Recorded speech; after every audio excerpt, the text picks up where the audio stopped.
আসসালামু আলাইকুম দর্শক সকলকে স্বাগত জানাচ্ছি জাদুঘর আরবির পক্ষ থেকে। আপনাদেরকে ধারাবাহিক সেই সমসাময়িক রাজনীতির দ্বিতীয় পর্বে সকলকে স্বাগত জানাচ্ছি। আজকে আমাদের অতিথি আলোচক হিসেবে আছেন জনাব আবুল হোসেন, সাবেক ছাত্রনেতা, লেখক এবং সমাজকর্মী এবং রাজনৈতিক বিশ্লেষক।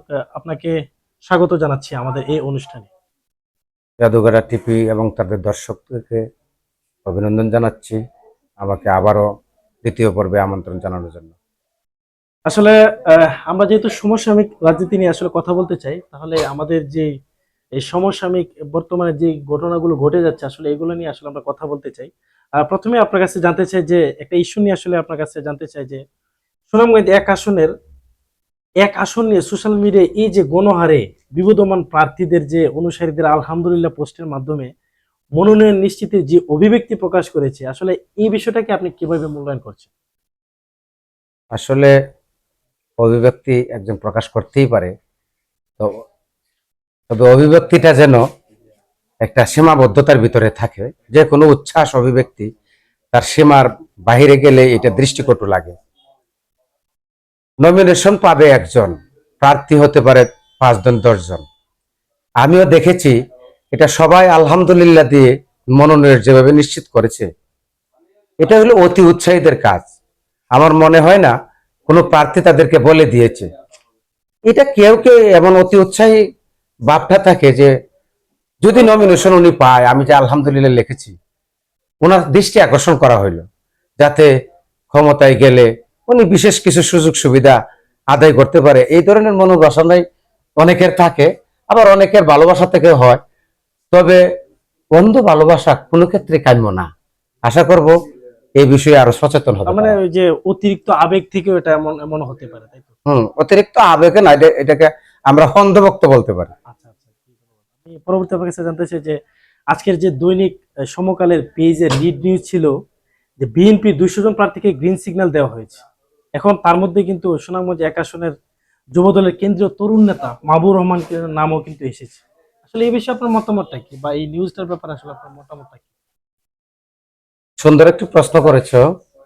এই নিউজটি আমি দেখেছি, আমিও একটা পোস্ট করেছি, এবং অনেকেই এই নিউজটার বিপক্ষে পোস্ট করতেছে, এমনকি অনেকে পত্রিকাকেও গালি দিচ্ছে। এইটাও কিন্তু অতি উৎসাহীদের এবং অন্ধভক্তদের কাজ। একটা পত্রিকা তার নিউজটা সত্য মিথ্যা এটা হলো পরের বিষয়, একটা নিউজ হতেই পারে। এখানে একজন একজন ব্যক্তির বিরুদ্ধে অনেক সময় নিউজ হয়, একটা অপরাধ না করেও অনেক সময় নিউজ হয়। তা আমরা কি করি? এটার এই নিউজের প্রতিবাদ দিই। আমাদের মিথ্যা মামলা হয়, আমরা কি করি? এই মামলার বিপক্ষে আমরা জবাব দেই, এবং অনেক সময় মিথ্যা তদন্ত করে এই তদন্তের বিপক্ষে আমরা আদালতে নারাজি দিই। কিন্তু তাই বলে যে ঢালাও ভাবে এই যে সবাই বিশ্লেষক হয়ে মিডিয়াতে যে পোস্ট করা, এটা আসলে এক ধরনের বোকামি ছাড়া কিছুই নয়।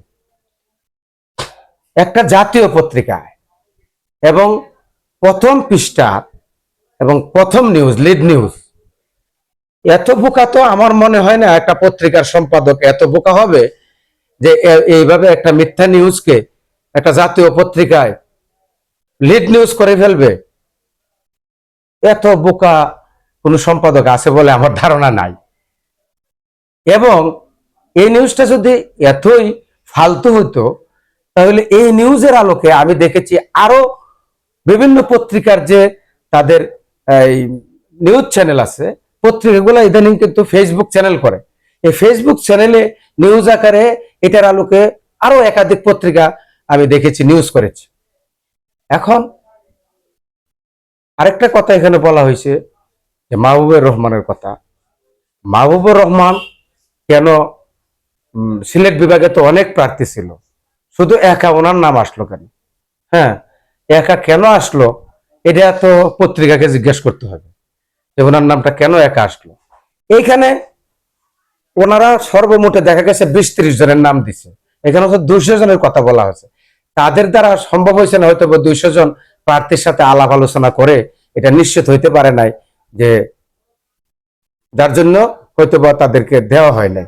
কিন্তু 200 জনের মধ্যে তারা কিছু নাম দিছে যাদের সাথে ওনাদের কন্টাক্ট হয়েছে, যে তারা জানতে পারছে যে মুখে মুখে নমিনেশন নিশ্চিত হয়েছে বা এদেরকে একটা গ্রিন সিগন্যাল দিছে, তাদের মধ্যে ওই প্রার্থীদেরকে যারা পেয়েছে তাদের নামটা দিছে, আর যাদেরকে পায় নাই, যোগাযোগ করতে পারে নাই, তাদেরকে হয়তো দেয় নাই। কিন্তু এখানে তো লেখা আছে 200 জন। 200 জনের ভিতরে সিলেট বিভাগে কেন আসলো না? কেন আসলো না? হয়তো বা তারা ব্যস্ত ছিল, কিংবা তাদেরটা মনোনয়ন চূড়ান্ত হয় নাই বা গ্রিন সিগন্যাল পায় নাই। এটা পত্রিকা ওলা বলতে পারবে, আর তারেক রহমান সাহেব বা এই যে যারা নীতি নির্ধারক তারা বলতে পারবে। এখন আমরা এটা মানে বা না মানে, এটাকে নিয়ে এত সমালোচনার তো কিছু নাই। নমিনেশন তো এই 8 জনের মধ্যে একজনই পাবে, সবাইকে নমিনেশন পাবে, কিন্তু 8 জনের তো অনুগামীরা আছে। তাহলে এটা একজনের নাম আসলো কেন? নমিনেশন দেওয়ার দিন যদি একজনের নমিনেশন দিল কেন, এই প্রশ্ন তো হইতে পারে। তা আসলে এগুলো হলো অবান্তর প্রশ্ন।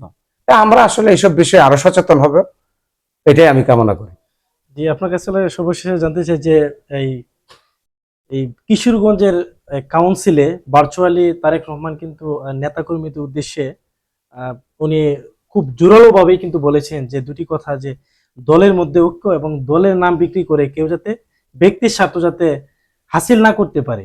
তো এই যে এই বিষয়ে কিন্তু উনি ওয়াদা করেছেন, তা আসলে এই যে তারেক রহমানের ওয়াদা পালনে কতটুকু লক্ষ্য অর্জিত হবে বলে আপনি আসলে মনে করেন? এই প্রশ্নটা আসলে একটা সুন্দর প্রশ্ন এবং কঠিন প্রশ্ন।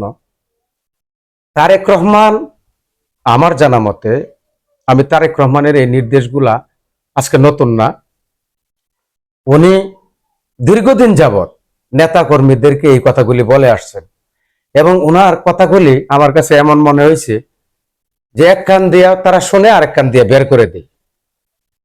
হুজুরা যেমন ওয়াজ করে সুদের ব্যাপারে, সুদকুর তো এই ওয়াজ যখন শুনে সুদকুর কিন্তু ছেড়ে দেয় না, আর যারা ছাড়ে তারা তো ভালো হয়েছে। তা আমাদের তৃণমূল থেকে কেন্দ্র পর্যন্ত নেতৃবৃন্দ যদি তারেক রহমানের নির্দেশ মানত, যে আর আদর্শকে অনুধাবন করত, তাহলে দলের এত সমালোচনা আমরা মিডিয়ার মাধ্যমে দেখতে পেতাম না। তারেক রহমান কিশোরগঞ্জের কাউন্সিলে যে স্পষ্ট বার্তাটা দিছে, আমিও এটা দেখেছি লাইভটা। তারেক রহমান বলেছে যে দলের নাম বিক্রি করে কেউ যেন ফায়দা লুটতে না পারে। এটা শুধু বলেই না, ওনাদেরকে ওয়াদা করাইছে, কাউন্সিলর বৃন্দদেরকে ওয়াদা করানোর পাশাপাশি উনি যখন বক্তব্য শেষ পর্যায়ে নিয়ে যায়, উনি আবার এই কথাটা স্মরণ করে তাদেরকে বলছে যে আপনারা কি ভুলে গেছেন আরেকটা কথা আমি বলেছিলাম, এটা কি আপনাদের মনে আছে? আপনারা যে কোনো পরিস্থিতিতে কেন্দ্রের নির্দেশ মেনে ঐক্যবদ্ধ থাকতে হবে। আর দ্বিতীয় কথাটা বলছে যে দলের নাম বিক্রি করে বা দলের নাম ব্যবহার করে কেউ জানে কোনো ফায়দা নিতে পারে না, এটা কি আপনাদের মনে আছে, আপনাদের স্মরণে থাকবে? তাহলে বোঝা গেল এই দুইটা কথাকে উনি বিশেষভাবে লাইট করছে। কিন্তু আজকে সারা বাংলাদেশে গুটি কয়েক সুবিধাবাদী লোকের জন্য আমাদের এই দলের যে দুর্নাম হচ্ছে, আমি আশা করব তারেক রহমান সাহেব তাদের, উনি একটা গোয়েন্দা টিম, বিশেষ করে ঢাকা বিশ্ববিদ্যালয়ের তরুণ ছাত্র নেতৃত্বের মাধ্যমে বিভিন্ন জায়গায় ছদ্মবেশে এবং পত্রিকার পাতাগুলি এবং পত্রিকার অফিসগুলোতে তারা তো তথ্য সংগ্রহ করে, স্থানীয় সাংবাদিকদের কাছ থেকে তথ্য নিয়ে কারা বিভিন্ন বিএনপির নামে কারা বিভিন্ন লুটপাট, কোথায় সাদাবাজি, কোথায় ব্যবসা, কোথায় বালু মহাল, কোথায় হাট বাজার, কোথায় সারা বাংলাদেশের কথা আমি বলতেছি। অনেকে আমি তো তাহিরপুরের মানুষ, আমাদের কিছু নেতা কর্মী আছে মনে করে বোধহয় আমি তাদেরকে বলতেছি। আমার তো এখানে সারা বাংলাদেশের বিষয়গুলো নিয়ে আলোচনা করি, আমাদেরকে তাদেরকে বললে তো আমি তাদেরকে ফোন করে বললে যথেষ্ট, কিন্তু এটা তাদের ভুল ধারণা। আমি আসলে জাতীয় বিষয় নিয়ে চিন্তা করি। এই জাতীয় বিষয়ের আপনার প্রশ্নগুলো যেমন জাতীয় ভিত্তিক, আমার আলোচনাটাও জাতীয় ভিত্তিক। তা আমি চাই আমার এই প্রিয় দলটা একটা সুন্দর অবস্থানে যাক। ঢাকা বিশ্ববিদ্যালয়ে যে ছাত্রদেরকে আজকে যারা আমাদের পরাজিত হয়েছে, এখান থেকে আমাদের শিক্ষা নিতে হবে। আমাদের বিভিন্ন জায়গায় তারেক রহমানের সবচেয়ে বড় সাফল্যটা হলো, আমি মনে করি যে ধরি আমি ওনাকে অভিভাবক ধরি, যে আমাদের পিতা ধরি, তাহলে আমাদের যে সন্তানরা যে অপরাধ করতেছে ওনার দৃষ্টিগোচরে আসার সাথে সাথে উনি কিন্তু এই সন্তানটাকে ত্যায্য করছে, যেটা বিগত দিনে করে নাই। আওয়ামী লীগ কিন্তু করে নাই, উনি কিন্তু সাথে সাথে ত্যায্য করে। তো এই ত্যায্যর ধারাবাহিকতাটা করার পরেও যেহেতু আমরা এখনো পুরোপুরি শুদ্ধ হইতে পারি নাই, তো এতে আমার একটা এই ইয়ার কথা মনে পড়ছে, একটা গল্পের কথা মনে পড়েছে। মুরগি তার একটা বৈশিষ্ট্য আছে, হাঁসের একটা বৈশিষ্ট্য আছে। অনেকে দেখবেন যে হাঁসের বাচ্চা ফোটানোর জন্য মুরগির ডিমগুলা সরাইয়া হাঁসের ডিম ঢুকাই দেয়। তো মুরগি তো মনে করছে যে আমার ডিম, সে যখন তার বাচ্চাগুলি ফুটে, সে যখন বের হয়, তখন হাঁসের বাচ্চার তার জিনগত বৈশিষ্ট্যের কারণে কাদে নেমে যায়, সে কাদার মধ্যে নোংরা পানির মধ্যে নামে। তো মুরগি তো এখান থেকে যতই চিৎকার করে, হাঁস কিন্তু শুনে না।